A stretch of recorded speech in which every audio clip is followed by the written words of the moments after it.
ব্যবস্থার পিছনে যাদের শ্রম আছে, মেহনত আছে, যারা কষ্ট করে এই ড্রেনটার ব্যবস্থা করেছে, আল্লাহ তাআলা যেন সকলকে যারা দান করেন সকলে বলে আমিন। أجمعين ربنا ظلمنا أنفسنا وإن لم تغفر لنا وترحمنا لنكونن من الخاسرين। মানুষ যাকে ভালোবাসবে, যাকে নিয়ে মানুষ চিন্তা করবে, ভাববে এবং যাকে নিয়ে মানুষ স্বপ্ন দেখবে, তাকেই জনগণের সেবা করা হয়। তারিখের পরে আমরা সবাই চেষ্টা করছি একটু করে মানুষের পাশে থেকে মানুষের কি কি সমস্যাগুলো আছে সেই সমস্যাগুলো ধরে সমস্যা সমাধান করার।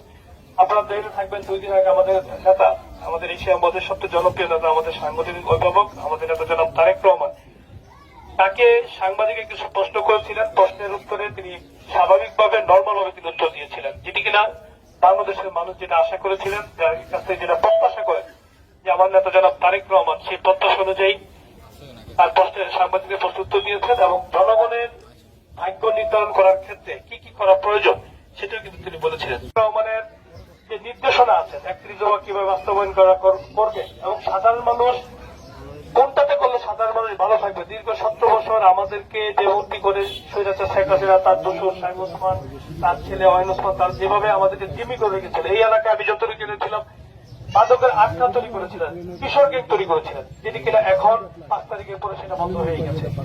আমি একজন সাধারণ মানুষ, আমাকে দেখলে সবাই আসবে, আমার সাথে কথা বলবে, যেন কেউ ভয় না পায়।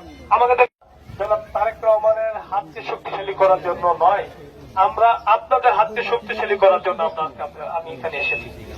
সাধারণ মানুষের পাশে থেকে কাজ করাটা কিন্তু খুব ভালো একটা বিষয়, সবাই কিন্তু করতে পারে না।